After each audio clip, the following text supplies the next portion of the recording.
Hello friends, writing chance academy के YouTube channel में आपका एक बार फिर से स्वागत है। मैं मनमोहन सिंह आपको केमिस्ट्री पढ़ा रहा था और हम अपने केमिस्ट्री के लेक्चर नंबर 11 में है, जहां पर हम सॉल्व करेंगे एनसीईआरटी के इन टेक्स्ट क्वेश्चंस को। उससे पहले अगर आपने हमारे प्रीवियस वीडियोस नहीं देखी हैं तो उनको भी देख लीजिए, क्योंकि सारी वीडियोस जो भी थ्योरी वाला पार्ट है वो लेक्चर 1 से लेक्चर 10 के बीच में सारा कवर किया जा चुका है। आज हम लोग लेक्चर 11 में अपने एनसीईआरटी के क्वेश्चंस को सॉल्व करने की कोशिश करेंगे और कोशिश करेंगे कि हम ज्यादा से ज्यादा क्वेश्चन को सॉल्व कर सकें, ताकि हमें नेक्स्ट लेक्चर में हम एनसीईआरटी के एक्सरसाइज प्रॉब्लम्स को भी सॉल्व कर सकें। तो चलिए, पहला क्वेश्चन आपके स्क्रीन पे आएगा, why are solids are rigid. यानी क्वेश्चन क्या है, why solids rigid. Solid rigid क्यों होते हैं? सबसे पहला आपका इंडेक्स क्वेश्चन जो कि पेज नंबर 4 पर है कि सॉलिड रिजिड क्यों है। सॉलिड रिजिड क्यों होते हैं? क्योंकि भैया मैंने पहले दिन बताया था कि जो भी स्टेट ऑफ मैटर होता है वो किसके ऊपर डिपेंड होता है? दो फोर्सेस के ऊपर डिपेंड होता है, एक इंटरमॉलिक्यूलर फोर्स और एक थर्मल एनर्जी के। दोनों का बैलेंसिंग के ऊपर डिपेंड करता है कि स्टेट क्या होगा। तो इंटरमॉलिक्यूलर फोर्सेस अगर बहुत हाई होती हैं, अगर forces are very high in solid, तो इसकी वजह से होता क्या है? इसकी वजह से particles are kept together, particles are kept together, hence they are rigid. Moving on to question number 2, why do solids have different volume? definite volume. Why do solids have definite volume? Solids की definite volume क्यों होती है भाई? इसकी बात क्या करेंगे? Same factor कि भैया अगर इंटरमॉलिक्यूलर फोर्सेस हाई होंगी, ठीक है, सॉलिड्स में इंटरमॉलिक्यूलर फोर्सेस हाई होती हैं, तो इसलिए पार्टिकल्स की जो इस पे जो पैकिंग होती है वो एज इट इज रहती है, एंड पार्टिकल्स जो है ऑसिलेट भी करते हैं तो अपनी पोजीशन पे करते हैं, तो यानी कि उनकी शेप में कोई चेंज नहीं आता है, और शेप में चेंज नहीं कोई आता है तो इसलिए वॉल्यूम में भी कोई चेंज नहीं आता है।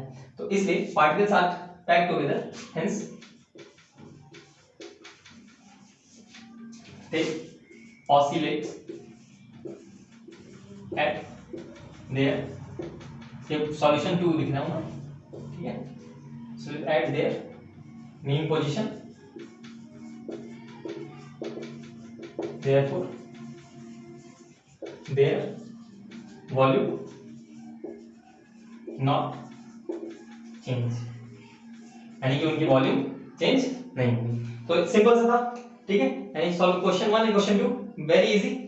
अगला है क्लासिफाई द फॉलोइंग एमोर्फस और क्रिस्टलाइन सॉलिड। अब इसमें से आपको क्रिस्टलाइन और एमोर्फस सॉलिड में क्लासिफाई करना है। सबसे पहला पॉलीयूरेथीन। पॉलीयूरेथीन को आपको, यानी कि आप सीधे से इसको इसकी बात करें तो सॉल्यूशन 3 को कैसे कर सकते हैं हम एक तरफ एमोर्फस और एक तरफ क्रिस्टलाइन कर लेते हैं। एमोर्फस एक तरफ क्रिस्टलाइन, और देखते हैं कौन किसमें आता है। चलिए, पहला दिया है पॉलीयूरेथीन। पॉलीयूरेथीन क्या होगा? पॉलीयूरेथीन एक पॉलीमर है, पॉलीमर क्या होगा? अमोर्फस होगा। पॉलीयूरेथीन क्या होगा? अमोर्फस होगा। दूसरा है नेफ्थलीन। नेफ्थलीन क्या होगा? नेफ्थलीन कोई पॉलीमर तो है नहीं, तो यानी क्या होगा? ये क्रिस्टलाइन सॉलिड होगा, नेफ्थलीन। चलिए, अगला है बेंजोइक एसिड। बेंजोइक एसिड क्या होगा? एमोर्फस की क्रिस्टलाइन? बेंजोइक एसिड क्या होगा? क्रिस्टलाइन होगा। चलिए, अगला है टेफ्लॉन। टेफ्लॉन एक पॉलीमर है, तो वो क्या होगा? एमोर्फस होगा, है कि नहीं? नेक्स्ट है आपका potassium nitrate. Potassium nitrate formula KNO3, एक आयनिक सॉलिड है तो क्रिस्टलाइन होगा, यानी कि मैं KNO3 लिख रहा हूं, पोटेशियम नाइट्रेट लिया, ठीक है। अगला है cellophane. Cellophane is also amorphous, cellophane. अगला है पॉलीविनाइल क्लोराइड। पॉलीविनाइल क्या है? PVC। PVC क्या होगा आपका? एमोर्फस, तो PVC ये आपका वही होगा। अगला है फाइबर ग्लास। ग्लास है, ग्लास इज एमोर्फस, तो ग्लास भी लिख लेते हैं। और कॉपर तो एक मेटल है, तो उसको किस टाइम रखना पड़ेगा। तो ये है आपके कि क्वेश्चन नंबर 3 कि हमने क्लासिफाई करना था कि कौन सब्सटेंस जो है हमारे एमॉर्फस हैं और कौन से क्रिस्टलाइन हैं। अब देखते हैं question number 4, why is glass considered a super cold liquid. Glass को सुपर कोल्ड लिक्विड क्यों कहते हैं? सॉल्यूशन 4, ग्लास को हम सुपर कोल्ड लिक्विड क्यों कहते हैं? ग्लास को हम जानते हैं एक एमॉर्फस सॉलिड है, glass is amorphous solid, glass तो हमारा एमॉर्फस सॉलिड होता है। और क्या जानते हैं? ग्लास के एमॉर्फस सॉलिड होने के साथ साथ इसका बिहेवियर लिक्विड की तरह होता है। It behaves as a liquid. और क्या लिक्विड होता है? हम कहाँ देखते हैं ऐसा? ग्लास जो पुराने ओल्ड हाउसेस होते हैं, जो भी पुराने हाउस जिसमें खिड़कियों में या क्या है रोशनदानों में जो भी शीशा लगा होता है, ठीक है, वो क्या होता है, वो ऊपर से थिनर हो जाता है और नीचे से थिकर हो जाता है। यानी कि अगर आपका ग्लास है, मैंने पहले ही समझाया, तो ये वाला जो पोर्शन होगा, जो नीचे वाला पोर्शन होगा, वो क्या होगा, वो थिकर होगा और ऊपर वाला पोर्शन क्या होगा, थिनर होगा, यानी पतला होगा। इसका मतलब क्या है? मॉलिक्यूल्स जो है वो क्या हुआ, वो ऊपर से नीचे की तरफ क्या हुआ है, माइग्रेट किए हैं, जैसा लिक्विड में होता है। लिक्विड में क्या होता है, लिक्विड भी फ्लो करता है, यानी दे है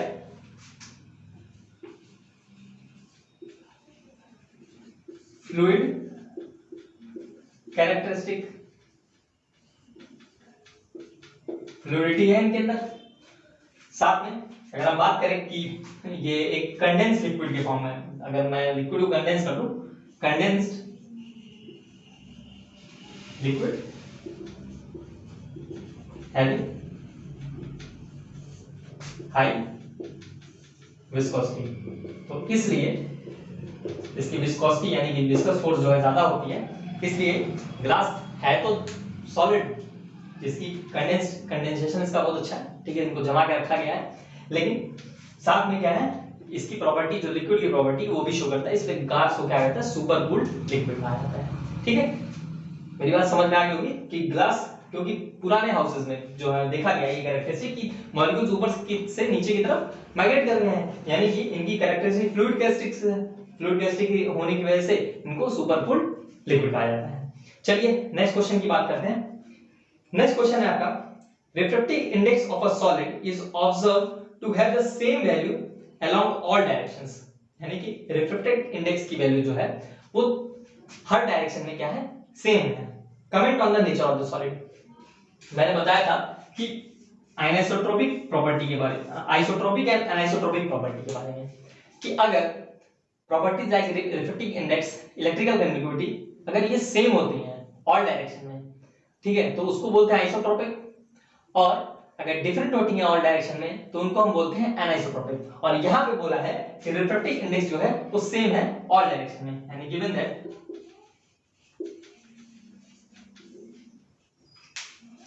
refractive index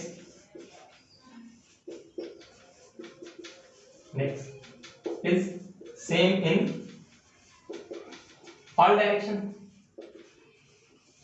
refractive index same है हर डायरेक्शन में, इसलिए क्या है, इसको बोलते हैं आइसोट्रोपिक प्रॉपर्टी। आइसोट्रोपिक प्रॉपर्टी, और आइसोट्रोपिक प्रॉपर्टी किसकी कैरेक्टरिस्टिक है, ये हमारे एमॉर्फस सॉलिड की कैरेक्टरिस्टिक है, यानी कि this solid is your amorphous solid। तो यानी कि ये हमें बता दिया कि क्या है, ये है हमारा amorphous solid। साथ में पूछा would it show cleavage property, क्या ये cleavage property शो करेगा? तो अगर हम कट करेंगे, जानते हैं amorphous solids को अगर हम कट करते हैं तो उनके जो cleavage की फेसेस होते हैं वो इर्रेगुलर सरफेस होते हैं, तो यानी कि क्लीवेज में क्या होगा, irregular surface observe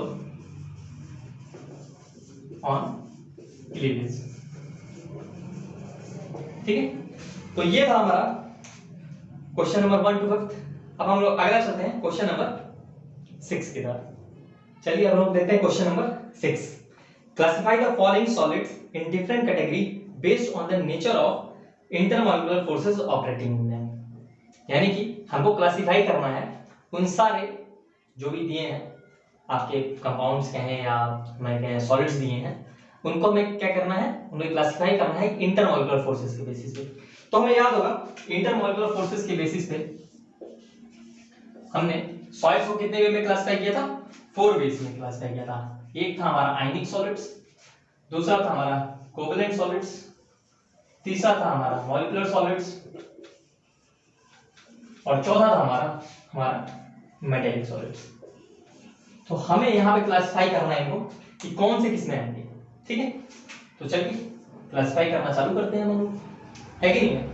potassium sulphate, potassium sulphate K2S4, K ions and sulphate ions.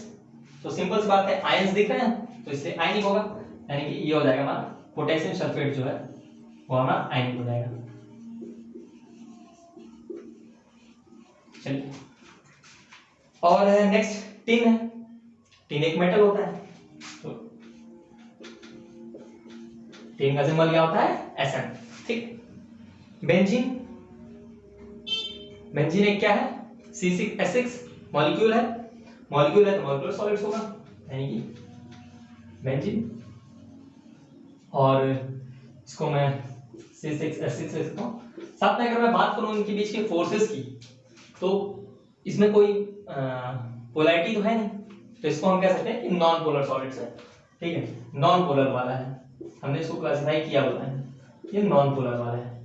ठीक है, नॉन पोलर मॉलिक्यूलर सॉलिड्स वाला है। ठीक है, नेक्स्ट बात करते हैं हम लोग यूरिया की। यूरिया भी क्या है, मॉलिक्यूल है। ठीक है, तो यूरिया भी क्या होगा, मॉलिक्यूलर सॉलिड होगा। यूरिया फार्मूला क्या होता है, NH3 NH2CO NH2। ठीक है, चलिए ammonia, again ammonia is again molecular solids.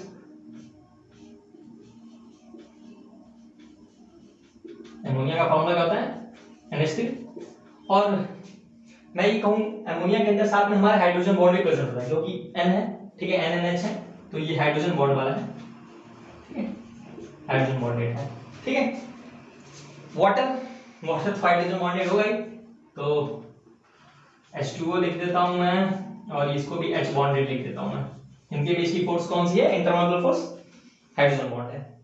Zinc sulphide, zinc sulphide again, zinc sulphide क्या होगा, जिंक एंड सल्फेट आयंस, यानी जिंक सल्फाइड आपका आयनिक सॉलिड होगा। यस, ठीक है। रुबिडियम, सॉरी ग्रेफाइट है पहले, ग्रेफाइट है। ग्रेफाइट क्या होगा, ग्रेफाइट पता ही है, ग्रेफाइट क्या है, कोवैलेंट है, इसमें कोई सोचने वाली बात ही नहीं है, तो ग्रेफाइट आपका कोवैलेंट हो जाएगा। ठीक है, ग्रेफाइट आपका क्या हो जाएगा, कोवैलेंट हो जाएगा। नेक्स्ट है रुबिडियम। रुबिडियम क्या होगा आपका,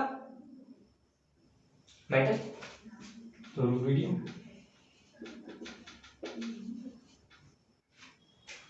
ठीक है, आर्गन अगेन मॉलिक्यूलर,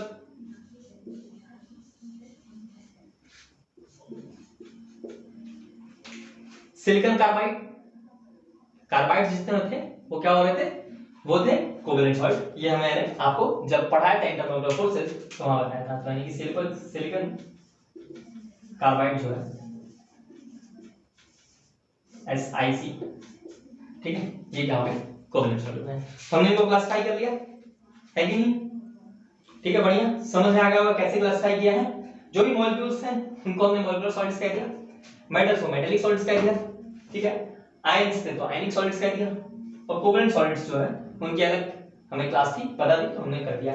आर्गन आप सोच के थोड़ा कंफ्यूज हो सकते हैं कि आर्गन क्या है, लेकिन आर्गन अगर आप सोचे आर्गन एक गैस है, तो गैस जो है क्या होती है, मॉलिक्यूलर सॉलिड्स होते हैं। अगर गैस को हम सॉलिड्स बना रहे हैं तो क्या मॉलिक्यूलर सॉलिड्स बनेंगे उनके बीच में। ठीक है, तो नेक्स्ट क्वेश्चन चलते हैं। पहले मैं थोड़ा सा रफ कर देता हूं।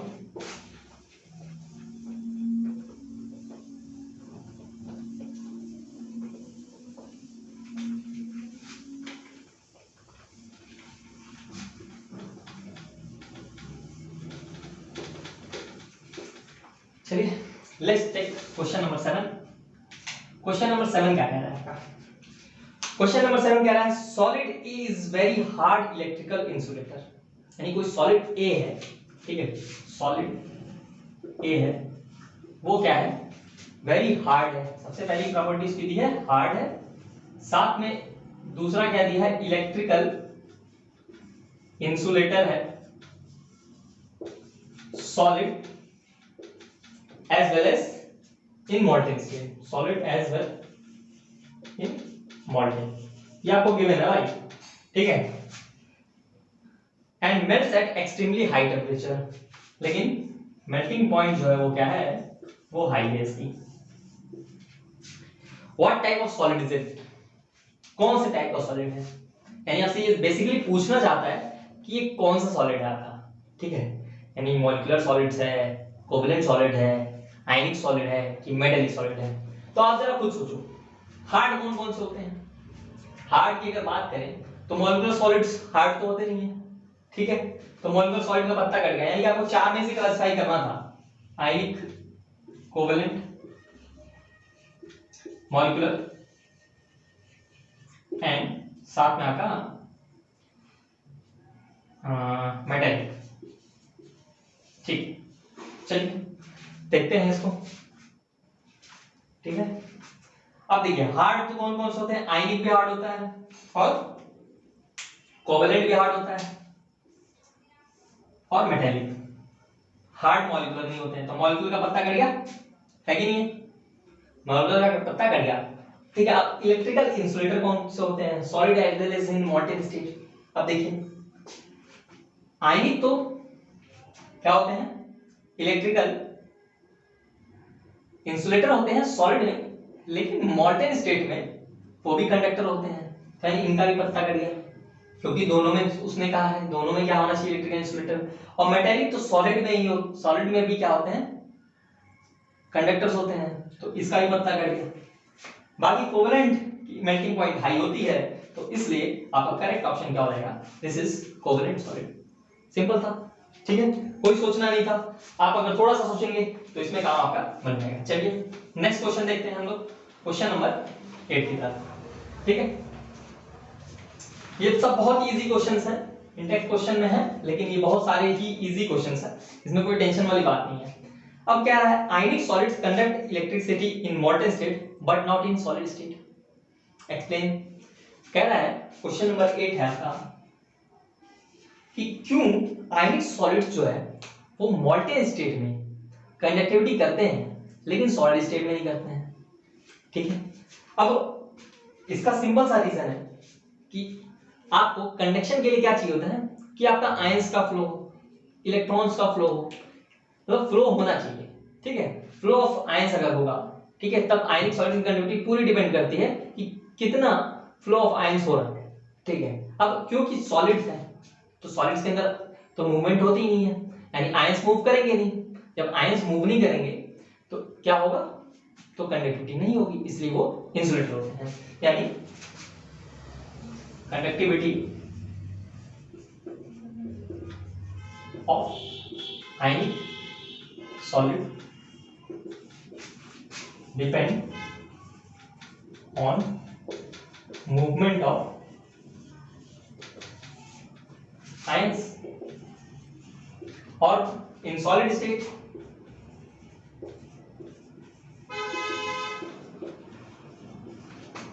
ions are not free to move, hence they are insulators.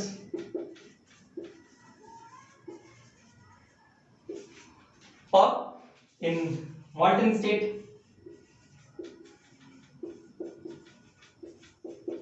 ions are free to move, hence they act as conductor. तो समझ में आ गई मित्रों? बात आपको समझ में आ गई होगी। बात अगर समझ में आ गई है तो लाइक शेयर और सब्सक्राइब कर दीजिएगा वीडियो को, और जिसको भी और भी क्वेश्चंस होंगे जो आपके पर्सनल क्वेश्चंस होंगे, यानी आप कहीं से भी लगा रहे हो, किसी भी बुक से लगा रहे हो, तो वो भी आप हमें टेलीग्राम चैनल पे मैसेज कर सकते हैं या आप मेरे को पर्सनल आप इंस्टाग्राम पे डीएम कर सकते हैं। मेरी आईडी है मनमोहन696 मनमोहन696। आप हमें पर्सनली भी डीएम कर सकते हैं ऑन इंस्टाग्राम। ठीक, नहीं तो मेरा टेलीग्राम चैनल है ही, और बाकी कमेंट बॉक्स तो आपके लिए हमेशा खुला है, तो आप करते रहिएगा। ठीक है, चलिए क्वेश्चन नंबर हम लोग 9 की तरफ चलते हैं। ठीक है,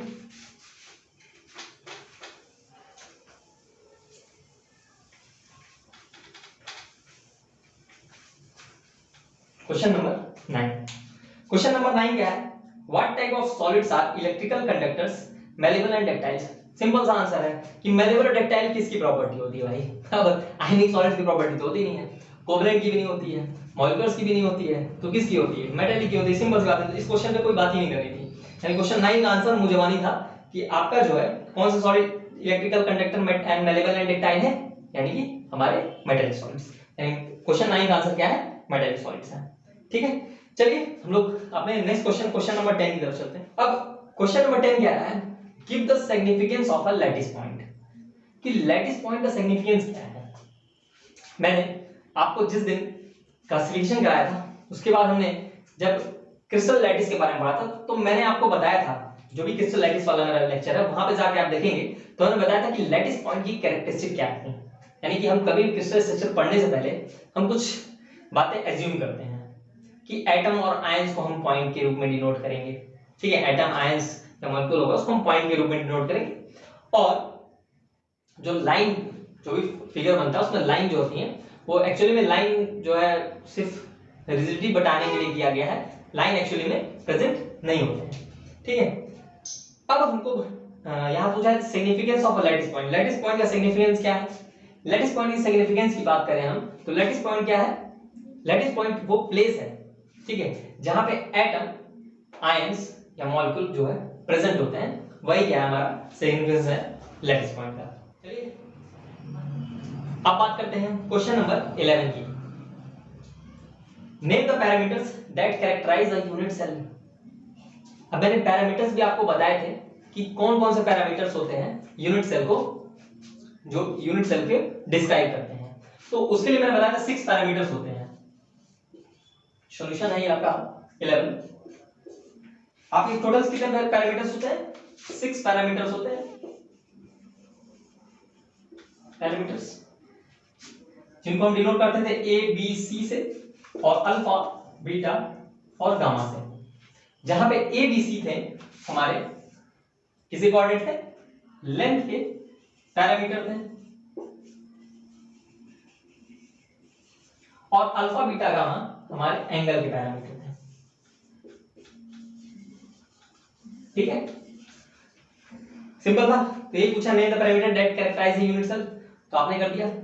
ठीक है, यानी कौन से? लेंथ पैरामीटर है, एंगल पैरामीटर। ठीक है, चलिए नेक्स्ट बात करते हैं distinguish between hexagonal and monoclinic unit cells की। हेक्सागोनल और मोनोक्लिनिक यूनिट सेल के बीच के डिफरेंस की बात कर रहा है। चलिए, वैसे मैंने ये सारा करवाया हुआ है, फिर भी आज क्वेश्चन है तो कर ले रहे हैं, लेकिन क्योंकि हमने जो भी यूनिट सेल के बारे में क्लासिफाई किया था, चाहे हेक्सागोनल था, चाहे क्यूबिक था या रोम्बिक था, हमने उनको किसके बेसिस पे क्लासिफाई किया था? इन्हीं 6 पैरामीटर्स के बेसिस पे क्लासिफाई किया था। तो यानी कि अगर मैं बात करूं हेक्सागोनल एंड मोनोक्लिनिक, तो मैं इन्हीं के बेस पे उनको डिस्टिंग्विश इशू नहीं करूंगा, उनके बीच में अंतर बताऊंगा। तो सबसे पहले बात करते हैं हेक्सागोनल में, तो उसमें a बराबर b होता है, लेकिन नॉट इक्वल टू c होता है। यानी 2 साइड्स बराबर होती हैं और तीसरी साइड बराबर नहीं होती है। ठीक है, मोनोक्लिनिक में क्या होता है? तीनों साइड बराबर नहीं होती है, तीनों साइड की लेंथ एक दूसरे से डिफरेंट होती है। हेक्सागोनल में क्या होता है? अल्फा बराबर बीटा 90 डिग्री पे होते हैं। अल्फा और बीटा दो एंगल जो है, जो कि आपके अल्फा एंगल किसके बीच के? बी और सी के बीच में, यानी जो length length parameter B and C है उनके बीच का एंगल, और बीटा यानी कि ए और सी के बीच का एंगल जो है वो 90 डिग्री होता है, लेकिन आपका गामा तो क्या होता है 120 डिग्री के बराबर होता है। ठीक है, मोनोक्लिनिक में क्या होता है अल्फा और गामा 90 डिग्री होते हैं, लेकिन beta not equal to 90 degree होता है। ठीक है, तो ये था सिंपल बेसिक डिफरेंस बिटवीन, ये था 12 का फर्स्ट पार्ट था। ठीक है, 12 का फर्स्ट पार्ट था hexagonal and monoclinic unit cell के बीच में डिफरेंस बताना था। नेक्स्ट है आपका face centred and and centred unit cell के बीच का डिफरेंस, यानी कि 12 का सेकंड पार्ट जो है, 12 का ही सेकंड पार्ट अगर मैं बात करूं 12 के सेकंड पार्ट के आंसर की, तो भी बड़ा सिंपल सा है। हमें लगता है कि उसको उसके लिए आपको लिखने की कोई जरूरत नहीं है। ठीक है, वो आपको मतलब मुंह से बताया जा सकता है कि फेस सेंटर्ड और face centred unit cell and and centred unit cell के बीच में डिफरेंस क्या है। अब फेस सेंटर्ड यूनिट सेल क्या था कि कॉर्नर एटम्स प्रेजेंट हो, साथ साथ में हर फेस पे भी एक एटम प्रेजेंट हो। ठीक है, हर फेसेस पे, यानी कि टोटल अगर क्यूब के 6 फेसेस होते हैं, ठीक है, तो कितने फेसेस पे यानी 6 एटम्स जो है हर फेसेस पे प्रेजेंट हो। ठीक है, तो उनको क्या बोलेंगे हम पार्शियली प्रेजेंट होते हैं, कंप्लीटली नहीं प्रेजेंट होते हैं फेसेस पे, तो हम उनको बोलते हैं फेस सेंटर्ड यूनिट सेल। ठीक है, एंड सेंटर्ड क्या होते हैं, एंड सेंटर्ड यूनिट सेल वो यूनिट सेल होते हैं जिन पे कॉर्नर्स के एटम के साथ साथ आपके हर जो है हर नहीं, आपके किसी भी अपोजिट फेस के पर एटम बीच में प्रेजेंट हो, तो उसको हम बोलते हैं एंड सेंटर्ड यूनिट सेल। ये मैंने बताया हुआ है। ठीक है, आपको कि एंड सेंटर्ड यूनिट सेल क्या होता है कि किसी भी जो भी आपका क्यूब के किसी भी दो अपोजिट फेसेस पे आपके अगर एटम प्रेजेंट है at the centre of that the face is called and centred unit cell. ठीक है, अब हम नेक्स्ट बात करते हैं explain how much portion of an atom located at corner and second body centred of a cubic unit cell is a part of its neighbouring unit cell. अपने ये question क्या रहा है, क्वेश्चन नंबर 13 कि आप एक्सप्लेन करिए, क्या explain करिए भाई कि कितना पोर्शन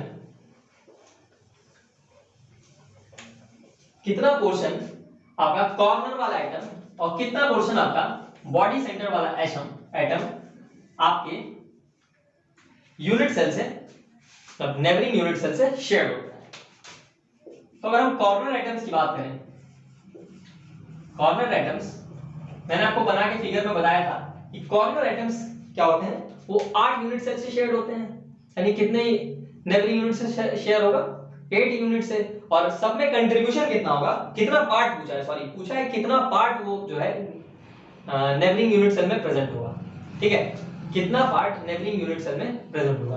अगर हम बात करें कॉर्नर एटम्स की, तो कॉर्नर एटम्स क्योंकि एक कॉर्नर का एटम 8 यूनिट सेल में प्रेजेंट होता है, तो एक नेबरिंग एटम्स के नेबरिंग यूनिट सेल में वो कितना प्रेजेंट होगा 1 एटम इन 8 यूनिट सेल।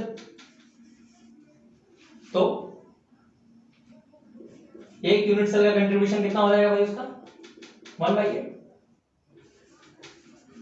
यानी कि नेबरिंग एटम में कितना प्रेजेंट होता है 1/8। बॉडी सेंटर्ड के साथ क्या होता है, बॉडी सेंटर्ड वाला क्या होता है, वो सिर्फ उस यूनिट के लिए होता है क्योंकि बॉडी के सेंटर में प्रेजेंट होता है, उसका शेयरिंग कितना होता है, वो अदर्स के साथ शेयर नहीं करता है, इसलिए बॉडी सेंटर्ड का नेबरिंग में कंट्रीब्यूशन 0 होता है। ठीक है, तो आप समझ गए होंगे कि कॉर्नर एटम का कंट्रीब्यूशन 1/8 एंड बॉडी सेंटर्ड का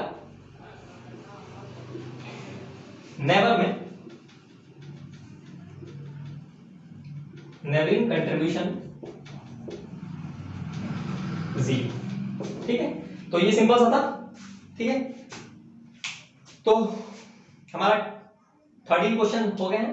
अब हम लोग आगे बढ़ते हैं क्वेश्चन नंबर 14 की तरफ। चलिए शुरू करते हैं हम लोग क्वेश्चन नंबर 14 से।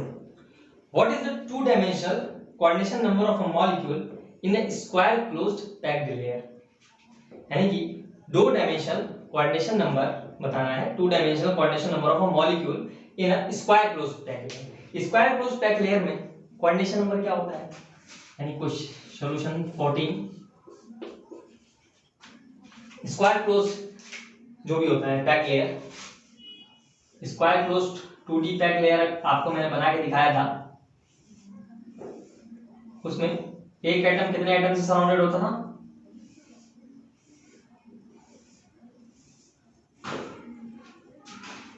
ठीक, लेट्स सी। ठीक है, किसी एक एटम को पकड़ लेते हैं, मान लीजिए इस एटम को पकड़ लिया हमने। ठीक है, इसके कांटेक्ट में कितने एटम है? 4 एटम्स। 4 एटम्स है तो यानी कोऑर्डिनेशन में कितना हो गया? 4 हो गया। हाँ, तो ये पिक्चर थोड़ी अच्छी नहीं बनी है, ठीक है, लेकिन अगर आप देखेंगे तो स्क्वायर क्लोज पैकिंग में जो है कोऑर्डिनेशन नंबर कितनी होती है? 4 होती है। ठीक है, क्वेश्चन नंबर 15 थोड़ा न्यूमेरिकल टाइप का है, और हमने ऐसा नहीं कि इस टाइप का क्वेश्चन कर नहीं रखा है, हमने इस टाइप के क्वेश्चंस जो हैं वो आपके प्रैक्टिस प्रॉब्लम्स में, यानी कि जब मैंने टेट्राहेड्रल बॉइड्स एंड ऑक्टाहेड्रल बॉइड्स कराया था तो वहां पर हमने ऐसे क्वेश्चंस किए थे। ठीक है, फिर से वही क्वेश्चन है, कर लेते हैं। A compound form hexagonal close packed structure, यानी कि कोई कंपाउंड जो है वो HCP में है। चलिए, एक पॉइंट तो आपको ये दे दिया है कि HCP में है। दूसरा क्या है? What is the total number of voids in 0.5 mole of it, यानी कि आपसे पूछ रहा है 0.5 मोल आपको दिया है, आपसे पूछा है find number of total voids. Total voids कितने प्रेजेंट हैं? ठीक है, अच्छा भाई, हमने ऑक्टाहेड्रल वॉइड्स और टेट्राहेड्रल वॉइड्स के बारे में क्या पढ़ा था कि जितने नंबर ऑफ एटम्स प्रेजेंट होंगे, यानी कि number of atoms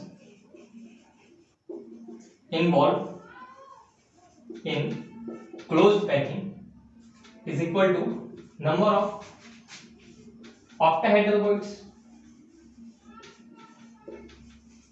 and twice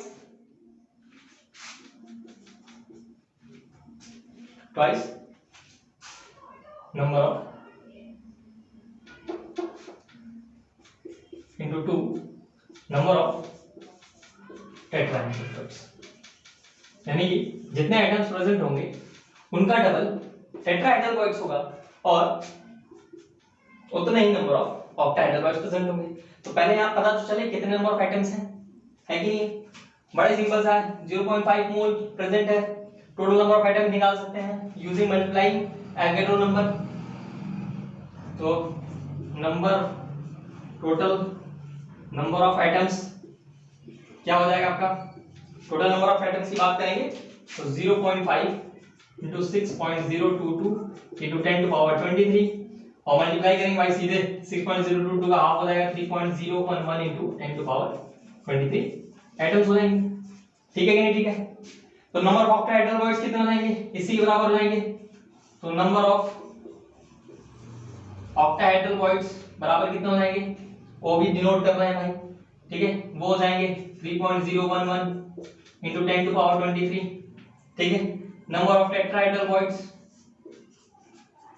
2 into 3.011 into 10 to power 23 हो जाएगा, और ये हो जाएगा 6.022 into 10 to power 23। इन्हीं दोनों को जोड़ देना है, दोनों को जोड़ दीजिए, टोटल वॉइड्स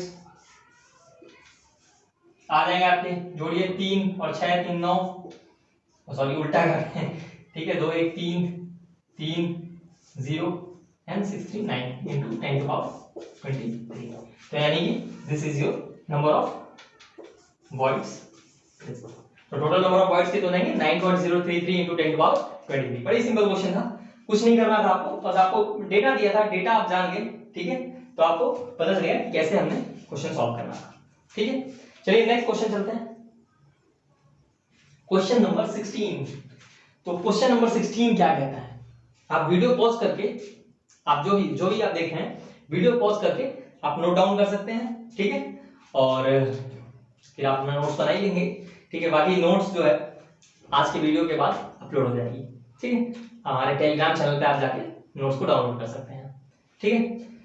नेक्स्ट क्वेश्चन है, a compound is form by two elements M and N, ठीक है, क्वेश्चन नंबर 16 है और आज का ये आखिरी क्वेश्चन होगा, ठीक है। A compound is form by two elements M and N,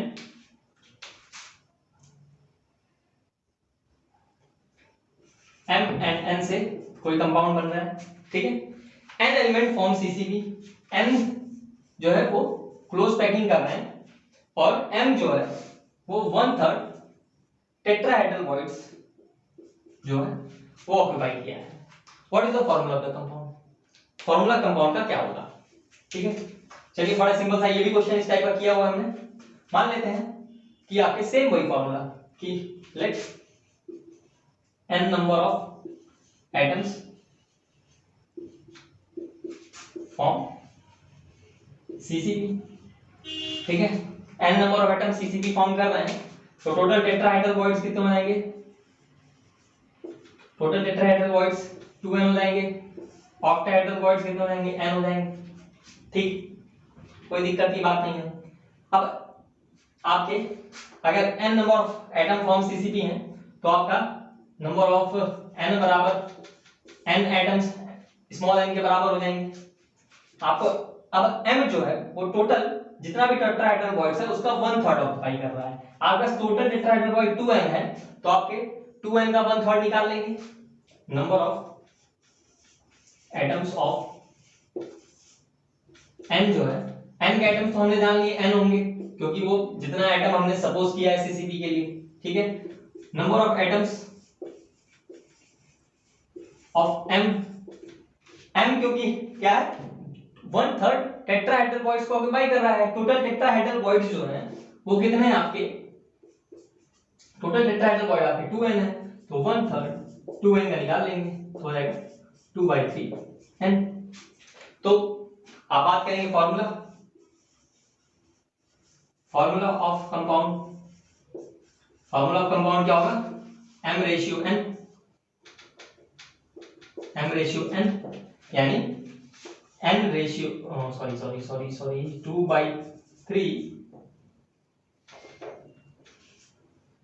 n ratio n। ठीक है, इसको आप कर लेंगे वेल सेटल तो आपका आ जाएगा 2:3 यानी m रेशियो n जो है वो क्या आ जाएगा? 2:3। Hence formula m2n3 is equal to formula. ठीक है, ये आपका फॉर्मूला जाएगा। तो ठीक है, आज की वीडियो में बस इतना ही। अभी हमारे कुछ इंटेक्स क्वेश्चंस और बाकी हैं, हम नेक्स्ट टर्न पे जब भी नेक्स्ट वीडियो अपलोड करेंगे उसमें जो है हम अपना बाकी का इंटेक्स क्वेश्चन कर लेंगे कंप्लीट, और उसके बाद हम लोग एक्सरसाइज के सारे प्रॉब्लम्स को सॉल्व करेंगे।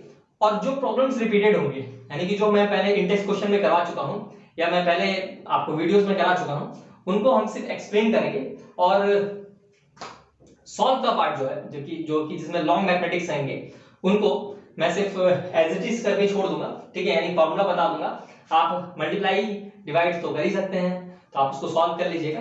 ठीक है, बाकी मैं फाइनल आंसर बता दूंगा आपको क्योंकि एक्चुअली सॉल्व करके रखा ही होगा मैंने। ठीक है, तो आपको फाइनल आंसर मैं बता दूंगा, आप लोग वहां से देख लीजिएगा कि आपको वो आंसर आता है कि नहीं आता है। नहीं आएगा तो आप मेरे को डीएम करिएगा, ठीक है, मैसेज करिएगा मेरे इंस्टाग्राम पे या आप टेलीग्राम पे या कमेंट में करिएगा। ठीक है, मैं आपको प्रोवाइड करा दूंगा। ठीक है, आपको कंप्लीट सॉल्यूशंस प्रोवाइड करा दूंगा। ठीक है, तो आज की वीडियो में बस इतना ही। आपको अगर पसंद आया हो तो लाइक शेयर और सब्सक्राइब करिएगा, और आप जितना ज्यादा शेयर करते हैं, ठीक है, जितना ज्यादा व्यूज आते हैं उनसे हमारा मोटिवेशन बनता है कि हम आगे और वीडियोस लाते रहें। ठीक है, तो आज के लिए बस इतना ही। Bye bye, thank you and keep rising, go ahead.